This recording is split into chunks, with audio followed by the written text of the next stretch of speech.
Then here ngay nhóm tất cả bằng tiện tổng line up để dùng phải xa về lửa ví viếng hàng ngàn màu đến cái chia được cái dùng xây phạm mà công ty mình chỉ hai bên tay tay nó mình có cho không đi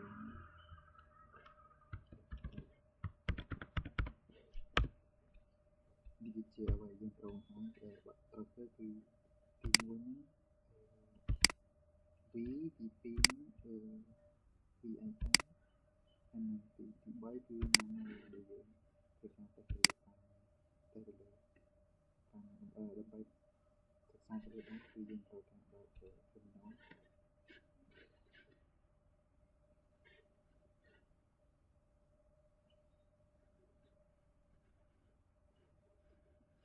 nó dùng công công cái số như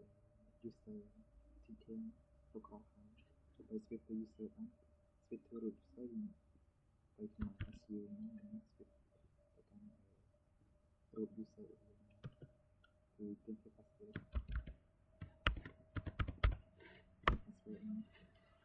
nó dùng cho một căn root user ấy nó dùng cd cái căn home directory root user rồi đâm bay các bạn dùng program cái file mùi dùng cái file dùng cái command host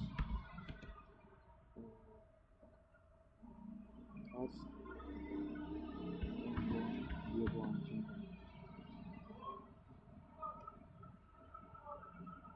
hay present rồi hay dùng phải là nói thì thường ông vốn dia buang vào dùng thường hay đừng bay sẽ xây như file dùng cái nút không được rồi thì phải dùng rồi phải prach bayមានជា VI មាន VRF ហើយនឹង nano file ដើម្បីយើងប្រាញ់លើ file នេះដែរហើយ3នេះយើងទៅកាត់បង្ហាញមួយទី1គឺ VI និងបងជាវាផងពេលយើងមកដល់ file នេះហើយដើម្បីសរសេរបានឥឡូវយើងធ្វើការចុចinsert ហើយយើងធ្វើមកដូចក្នុងរឿង UPP ហើយយើងសរសេរបានច្រើនឥឡូវនេះខ្ញុំសូមទៅយក text នៅក្នុងអ៊ីនធឺណិត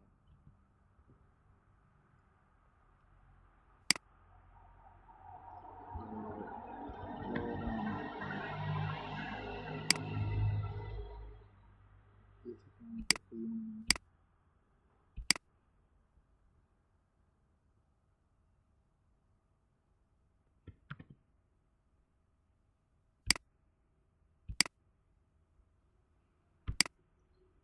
យើងសាក paste ដើម្បី paste បានយើងចុច control shift v ចូលទៅទីឡើយឃើញថាសាច់នេះមានដើម្បីតែទៅលើថានៅក្នុងកម្មវិធី VM នេះយើងអាចតេស្តលើអង្គយើងចូលមើលឯកសាររបស់យើងនេះទី1គឺhuman command យើងអាចចុចទៅលើ keyword ទៅនឹងដូចជា key keyboard ដូចជា AJKL ពេញទៅខាងឆ្វេង L ទៅខាងស្ដាំ J ទៅខាងលើនិង T ទៅខាងក្រោមនិង F ទៅខាងលើយើងអាចតេស្តបានចុចសាកចុចសាកកន្លងមកយើងនៅលើចុងក្រោយគេយើងសាកជំនឿចុចJ ហ្នឹងទៅខាងយើងចុចESC សិនដើម្បីបោះលើបានចុច J គឺជាវាទៅខាងឆ្វេងL K ទៅខាងលើ J ចុះក្រោម K ទៅខាងលើ S ទៅខាងឆ្វេង L ទៅខាងស្ដាំ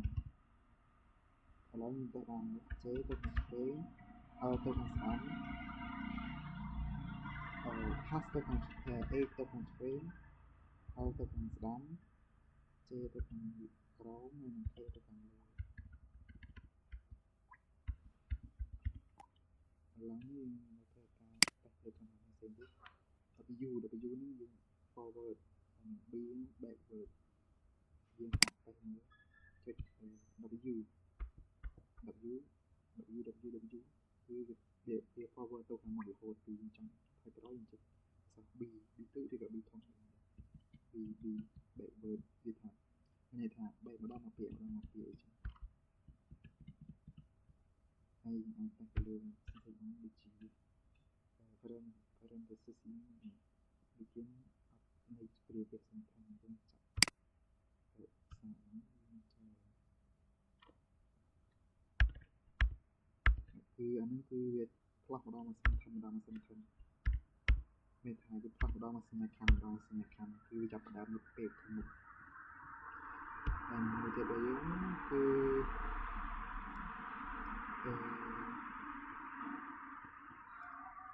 នេះគឺអ្វីគឺយើងសូវហើយពេលអក្សរ H capital H នេះគឺទៅ top line នៃ screen ទៅ middle L ទៅជា last ជាអាចដូចជា H ធំទៅខាងលើ M ធំទៅកណ្ដាល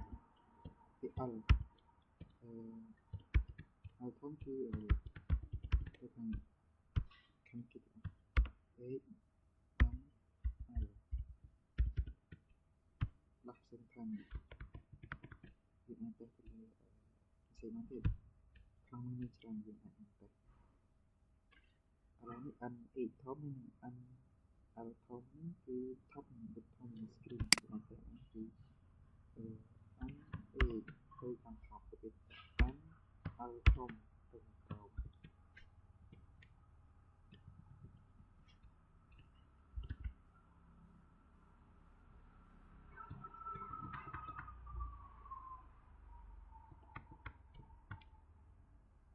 ឥឡូវធ្វើការតេស្តទៅលើផ្សេងទៀតយើង control F នឹង scroll forward ហើយនឹង control B គឺ backward និង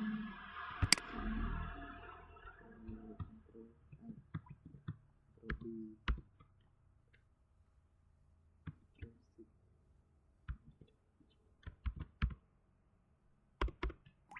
ហើយយើង control F នឹងចុចលើប៊ូតុង search មួយទៀតនេះគឺដើម្បី delete បានគឺឥឡូវយើងចូលមកដល់ edit command នេះអាចដើម្បីបញ្ចូលអក្សរបានគឺយើងត្រូវចុចអក្សរ I ឬក៏អក្សរ A ដើម្បី insert នៅតែទៅវិញគឺ delete x delete អក្សរមួយទៅពេលទី2នេះគឺទៅ current line ចំណុចសាកទៅនេះ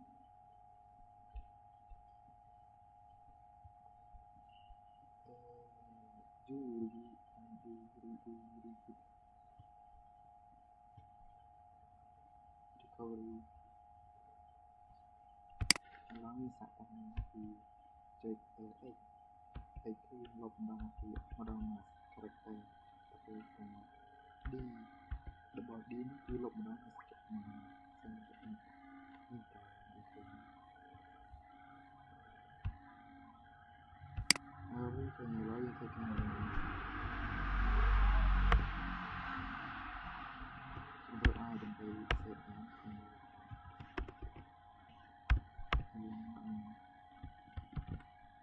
្វើការតេស្តទៅលើផ្សេងទៀតគឺនឹងគឺមេរៀននេះមានតែប៉ុណ្្នឹងហើយដើម្បីធ្វើការ save បានគឺយើងធ្វើការចុចទៅបើចុច2គឺក៏ X save ហើយ quick ឬក៏ set ក៏ចុច save និង quick ទៅទៅ WQ គឺ save ដល់ file and quick យើងចុច ESC ហើយចុច2 WQ យើងចាក់ទៅពីខាងនេះហើយយើងសាក clear screen ក្រោយយើងចូលទៅ view ខាងនេះM1 year 1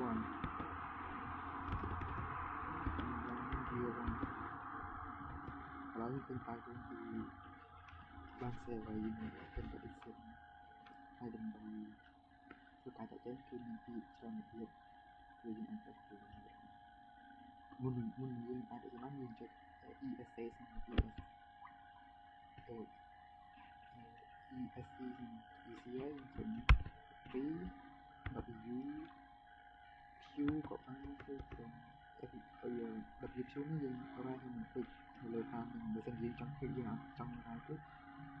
ยิงจาก Q ให้ติดเตียนอินเทอร์แล้วนี่ V บางเยอะคือจับแต่ประมาณยังตัวการสำหรับมือเทียบคือ VRM คือហើយចំណុច VRM នេះក៏มันគ្នាប្រមាណដែរគឺវាមាន AJKL ដែល A នេះទៅជាខាងឆ្វេង L ទៅខាងស្ដាំ J ទៅខាងក្រោម K ទៅខាងលើហើយនឹងពេលថា A ធំទៅនៅ top M ធំ middle និង L នៅខាងក្រោមយើងអាចតេស្តបានគឺ VRM M1 Year 1យើងអាចតេស្តបាន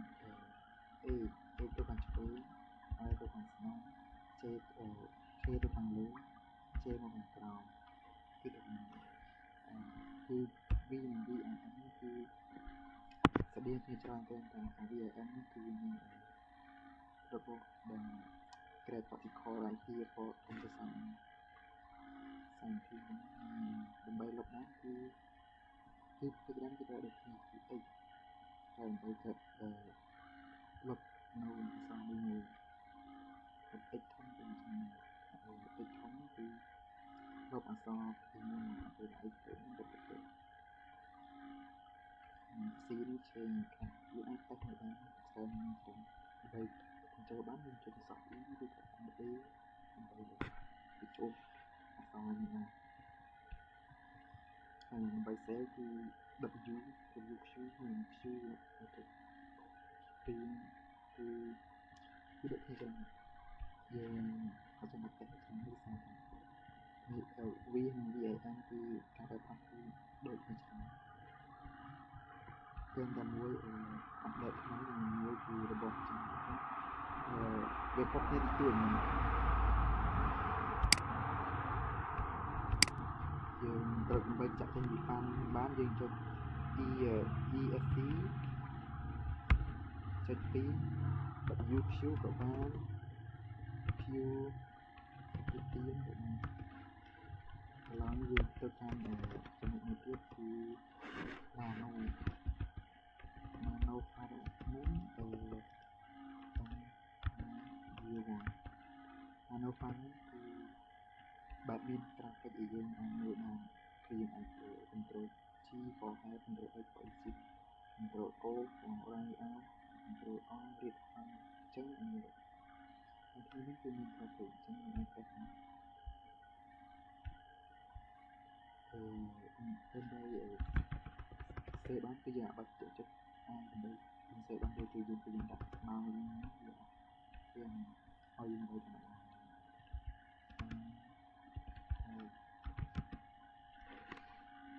យើងហើយដើម្បី save បានគឺយើងចុច Control O ដើម្បីចុចដើម្បី save បានគឺខ្ញុំចុច Control O ហើយ press enter Control X ដើម្បី exit ឥឡូវយើងសាកចូលម្ដងទៀត Nano